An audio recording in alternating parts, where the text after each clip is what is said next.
କ'ଣ ଆପଣମାନେ ବଳକା ଭାତରେ କିଛି ରେସିପି ବନେଇଛନ୍ତି ନା ବନେଇନାହାନ୍ତି ନା?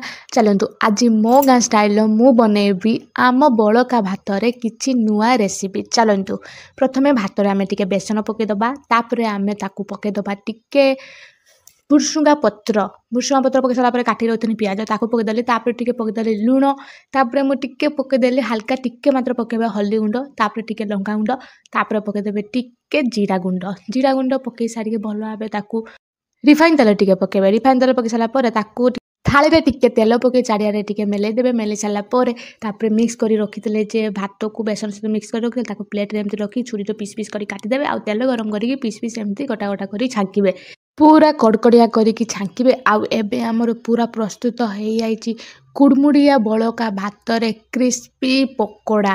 ଏମିତି କେବେ ବନେଇଛନ୍ତି? ଲମ୍ବା କରି ପକୋଡ଼ା ବନେଇଛନ୍ତି? ଏମିତି ଥରେ ଟିକେ ଦେଖେଇଦେବେ। ଏଠି ମୁଁ ଦେଖେଇଦେଲେ ଦେଖୁନାହାନ୍ତି କେତେ ସୁନ୍ଦର ପୁରା କୁଡ଼କୁଡ଼ିଆ ପୁରା କଡ଼କଡ଼ିଆ ପୁରା ଲମ୍ବା ହେଇଛି।